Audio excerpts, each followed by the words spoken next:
Time to stop fucking around. That's pretty much what I told myself since my last recording.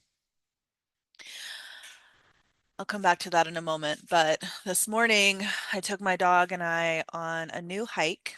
So I'm new to the area where I'm living, new to this town. And we've been doing pretty much three consistent different walks. And I'm like, okay, we need hills because we've been doing really flat walks, new scenery, new experience. And we went to Horsetooth Mountain, which has several different trailheads right there. And I had looked up the trail ahead of time on all trails and I got there. And so this one hike was like a mile in or whatever to a waterfall. We did not get that far because it was steadily sloping down. And I was like, let me just make sure it's easy for me to get back up and then we'll finish the rest the next time we come out. But my beautiful 14-year-old dog, who is just the greatest, and we do go for the walks. She loves the walks, but our best version of ourselves with each other is when she gets to be off leash. And this trail, fortunately, was open enough I could see pretty far ahead. So I let her off the leash, and she had the time of her life. She was skipping at a few different points. She had this huge smile on her face. She was running ahead, running back. Ugh, loved it. So now she's sleeping and will probably be pretty tired for the rest of the day. But I love that. It's my favorite. So we are definitely going back. The only thing in this area is there are mountain lions. We didn't see any mountain lions, but we did see a couple of herds of deer. And I'm like, I think the mountain lion will go for the deer before Dina. She's like a snack, she's not like a meal. But we try to wait till it's a little bit lighter outside so they're less likely to be prowling. But it was lovely. And I decided it's time for the point in my journal where I get into part two of the journal, which is the emotional alchemy part. And this is what really sets my journal and my work apart from other manifestation practices. All of your emotions hold so much power, so much potency, so much potential. When they are flowing, incredible. When we're not in resistance, amazing. When we are resisting them, we're like holding these little pockets of energy and they like open a little and then we close them and they open a little and then we close them and they open a little and then we close them. And so all that energy we're like missing in our vital life force when we do that. Accessing that energy brings vitality back to you. And it also holds the energy of like the resolution to the issue. I remember the first time a teacher told me that, and I was like, I understand what you're saying intellectually, but like I didn't get it. But time after time after time after time after time, when I access the emotion itself that I'm feeling, whether it's rage, whether I'm just bitching about something, whether I'm jealous, whether I'm feeling petty, like whatever that is, when I really access it and stop denying it or trying to bypass it, the answer to whatever the thing is in it. Like I open it up and then I have the answer to the exact thing I was feeling the emotion about. And you can only know this, I mean, you can believe me, but you can only know this from experiencing it. So I invite you, get this journal, Embodied Law of Attraction, fourth edition. Even better, you can get that on Amazon. Link will be in the description. But even better, join me on Telegram because it's free. I'm posting it in there for free. And I'm also updating like the things in the journal. I said this in the first video, but I was revising it, but I do a better revision when I go through it myself. So that's part of why I'm going through the journal myself and also just to go through the experience. But then I get to revise it in real time. Like, oh, I feel like this needs this to like bring it home or whatever. So this is an exercise that I've already created a little bit of revision around. And I decided to go with fear. If you've been paying attention before now, one of my desires is to live, how do I want to say it?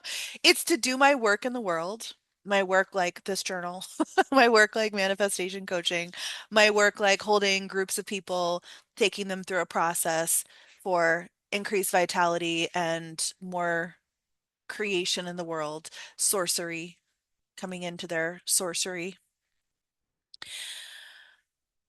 And I have different ways that I want to do that. And I've also talked about when I really was like canceled everything else and put all my energy into this in 2024. It didn't work. The way that I did it was not functional. It was not useful. It was not helpful.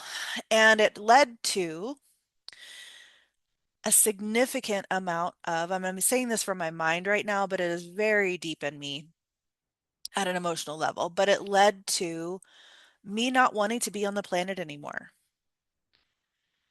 toward the end of that year because I felt like if I can't do what I'm here to do, if I can't do, and not like from an ego place, but like this is what my whole life has honed me into. This is who I am and how the world moves through me and how life moves through me. And to not be able to have that great expression of it in the world, like, what am I doing here as an organism? Like, why am I here? And I can't say that doesn't still reside in me. It's not at the forefront at all, but there's so much grief around it and like fear of going back to that place, like trying again and ending up there again. To be fair, I'm not in the same place. I'm not physically in the same place. I'm not mentally in the same place. I'm not structurally in the same place that I was then. But it's still, I mean, I have cellular memory of it. Like it's still in there. So when I say no more fucking around, I mean, let's like kind of go into that a little bit. Fear is a funny one. Not really, not when you're in it. But it is, yes, an emotion, but it is a physiological response to an imminent threat. Most of the time, we are not in imminent danger. Maybe when we're driving, I'm from Phoenix, so there often, maybe when I'm driving. It's not where I live now, thank God. But most of the time, we're not in imminent danger. But there are so many things that we learned, again, physiologically. I had this conversation with a friend a couple weeks ago, like, the patterns that we play out that we got from our relationship with our parents and stuff, like, they're not a mental, they are also a mental construct, but that's not where they started. They started as, oh, this is the shape I need to take in life in order to survive, which means in order to like be in my tribe. Be in our tribe was survival. So we keep taking those shapes in life until we're confronted with something that tells us We don't want to keep taking that shape anymore. And then if we have the tools, we get to change it. If we don't have the tools, we just keep playing this stuff out. Not awesome.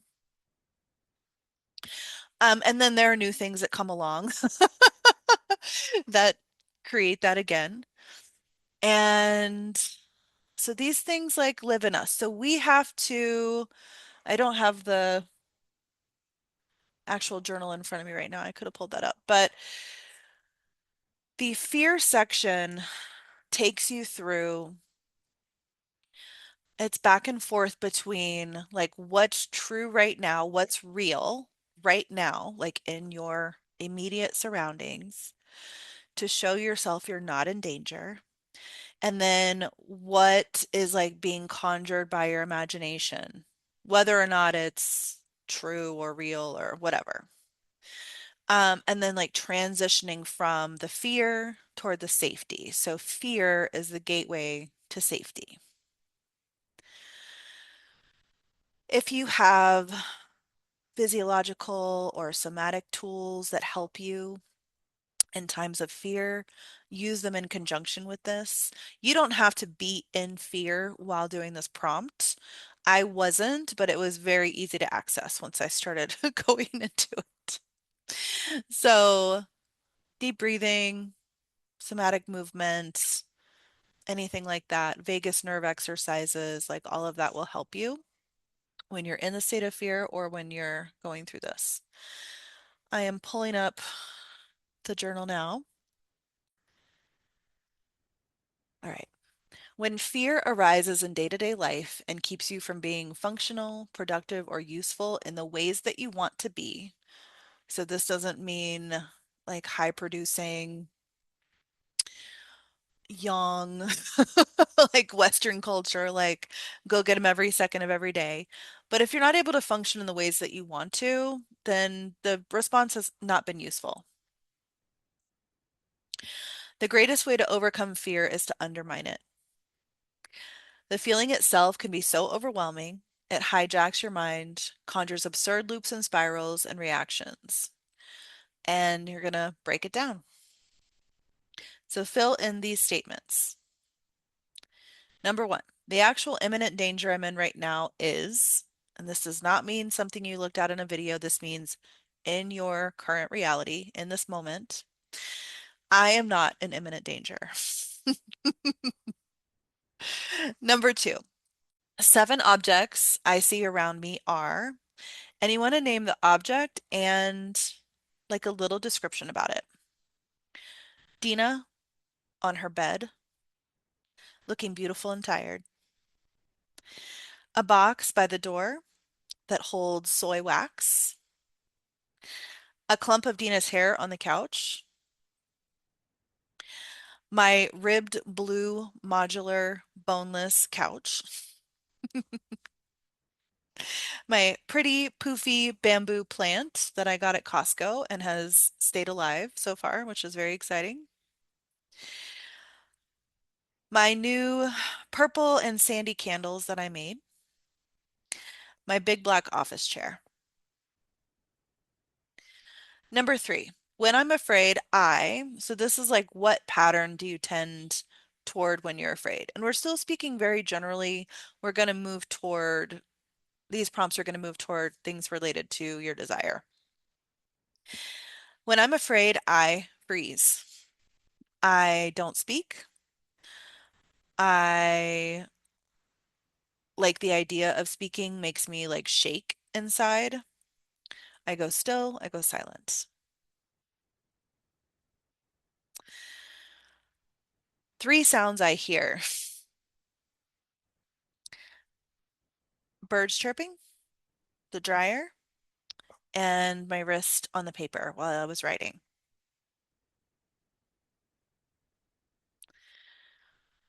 The thing I stop myself from doing repeatedly because I'm afraid is, and so now I want to connect it to my desire to put my work into the world, build the audience that I want, make a living doing what I want. That's like the scariest part. Putting on clothes that I like. I stop myself from putting on clothes that I like. I feel like if I just put on the things that I'm comfortable moving around in, I can remain invisible. And remaining invisible feels safer. Going all the way on the trail, and this one I was talking to a friend about when we were heading back this morning, my dog and I were heading back this morning, and I'm okay with this, but I'm acknowledging it. Like when I go to a trail for the first time with just me and my dog, we don't do the whole thing. We do a part of it and then we leave. And then when we come back, we do more. And then usually we'll then finish it depending how long it is. But I don't do the whole thing at first. And I think that's like a really good mechanism. Like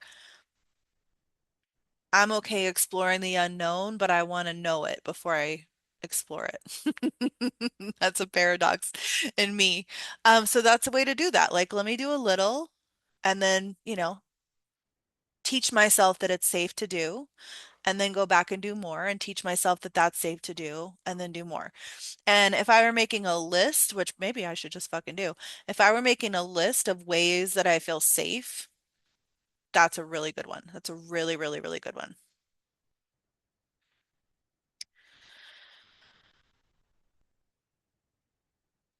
Talking to people about my work. So I have conversations about it with willing participants, but I don't just promote myself. Don't really network about it. Self-promotion feel like, it feels like an odd.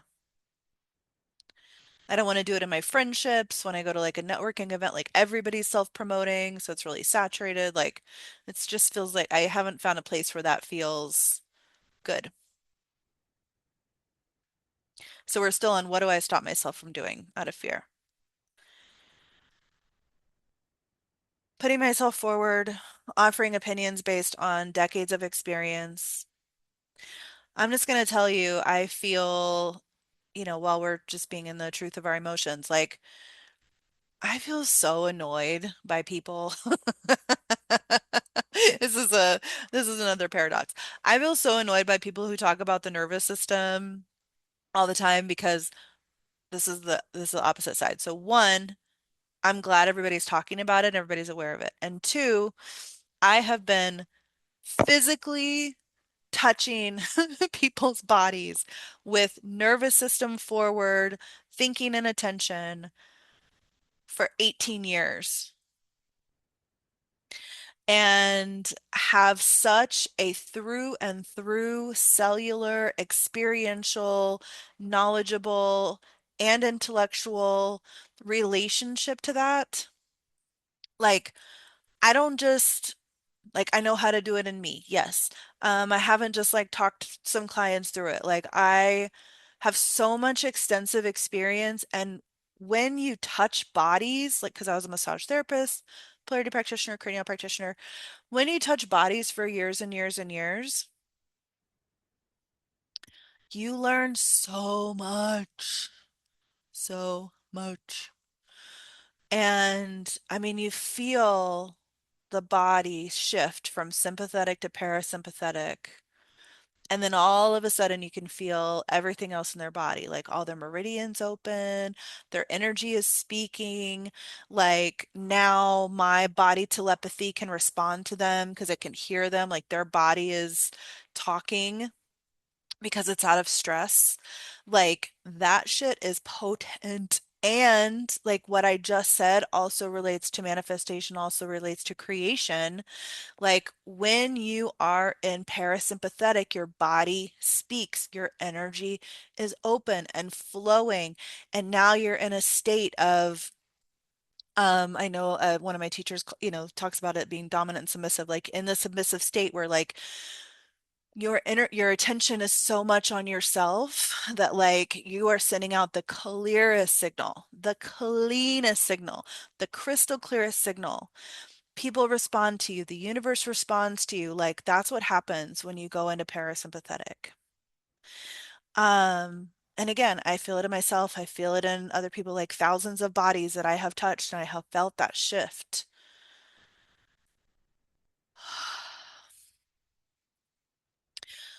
But I don't talk about that much. I just did right now, but I do. I have all this experience and I have all this awareness and I have all this knowledge and I don't know am I gonna say it differently from somebody else? Am I gonna like all the things that tell, oh, you need to stand out, oh, you need to blah blah blah, you gotta say it in a polarizing way to magnetize people and blah blah. And I'm like, I hold my wisdom, like I know it's in me. I have no question about my capabilities or intellect or what I could offer, if only, but then not having the people to receive it. So I hold myself back from talking about my work. Afraid of judgment. Oh, this goes into the next one. So what am I afraid of? Afraid of judgment, afraid of failing again and like proving to myself and my life that I shouldn't be doing this. That's a rough one. And I feel that as I say it. Trying and dying, trying and dying.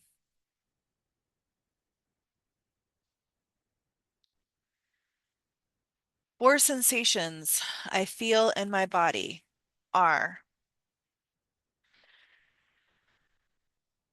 my eyes and head feel a bit fuzzy, energy in my feet chakras, and breathing into my diaphragm, constriction around the throat. So if I did that thing, the worst thing that would happen is, so if I fulfilled my desire to do my work in the world, be paid for it, live off of it, all of that, what's the worst that could happen? If I tried and failed, the worst that would happen is I'm back to where I was or where I am. I mean, I could be back to where I was in 2024, or back to where I am now. And this was a part that really brought me like into kind of the truth in this, which is the feeling of dying, the feeling of screaming with no one listening, suffering, struggling. And when I was in that place in 2024, I mean, there were people who knew, but not really. Like when I keep saying organism, it really is like the soul part of me that's like asking to, I keep talking about the plant moving toward the sunlight, like it's trying to find the light. It's moving of its own accord toward something, and then when it thinks it's found the light's like, nah, bitch, psh, I'm toxic UV rays or something. I don't know. Um, I'll scorch your ass. But I mean that it's I mean deep cellular suffering is what I'm talking about. Alone, alone. Do not do this exercise if you are in a precarious mental state. I should say that on the front end. Because it can take, I mean, sometimes like you could do this exercise and realize as you break fear down that it's based on something absurd. I knew going in that mine isn't. I knew that. Like I already knew why I'm afraid and what I'm afraid of. This is bringing it to the surface more so I can digest it and I can find what's in it. But if you are like, if I did this in 2024, I don't know that that would have been awesome for me. The part of me that feels most secure is, it took me a few beats to answer this one, but it's really the part of me that I just see this and I see it in contrast a lot. Like, I am fucking adaptable. Like, you give me a constriction, and I'm like, okay, but I know there is a way. So, like, what is a way? What's another way? Um, that's another thing that has just frustrated me at a 3D level in the process of finding clients or whatever. Is every coach that I've hired, because I have hired many over the years, says the same thing. And I'm like, that I have done that and it does not work for me. So I need you to do, like, give me something else. Like, this is a place that I don't have the answer. So I'm asking for help, but your help looks the same as the five other people that I've asked about the same thing. Like, I need a new way. Um, So again, that's like the thing in me that makes me feel the safest is I'm good at finding new ways. I'm challenged in this area, which is why it's still not come to fruition yet. But I will find a new way. Like, I am incredibly resourceful. I think outside and around the box. And don't put a fucking box on me because I'll burn your house down. Not really, but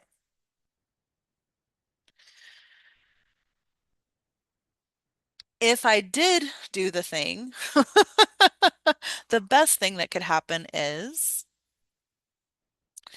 the best thing that could happen is I could create those pockets in the world that I want to create that unravel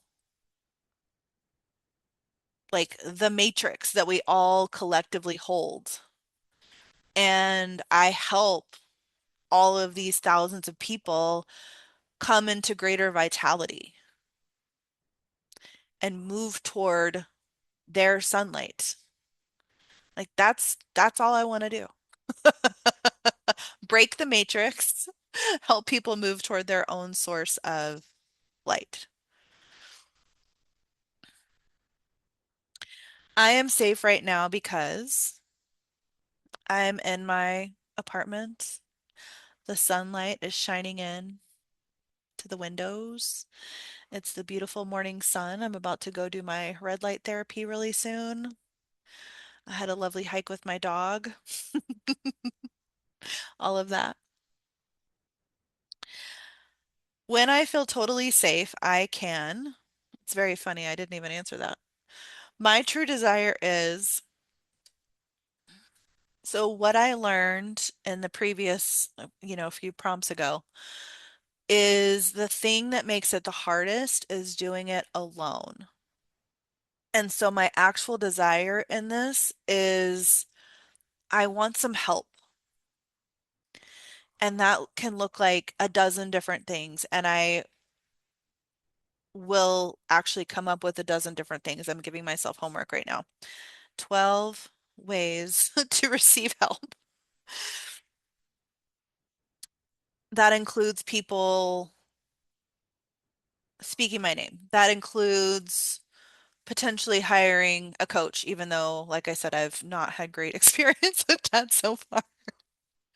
That includes, yeah, I don't have the list right now. I haven't made it yet, but I want help so that it doesn't feel like I'm just doing it on my own. And now that I'm making money in a separate bucket, I have money that I can pay to like help me get help. So I'm going to come up with 12 types of support that I could explore for this. And when you're breaking down the fear, you're gonna get to something like I said at the top, like it's very overwhelming. And when you get to the desire inside of it, you want to break it down into smaller pieces so that it's manageable. And this might be the only place in, I'm going to retract what I'm saying already before I've said it, but I'll finish what I was going to say. This might be the only place in the journal where I might be pro like a goal. And I don't think it needs to be a smart goal. This isn't about like adding pressure, but it is like some feasible steps that lead to, that are breadcrumbs to like what the desire is. And my way is more like, well, let me try this one for a while and see if it works. And then let me try this one and see if it works. And let me try this one and see if it works. So it's not like I would do one and then two and then three. I would explore them and see what feels most supportive. But yeah, finding the breadcrumbs that lead to that desire you found inside your fear. All right, I'm gonna go take a shower and go do red light.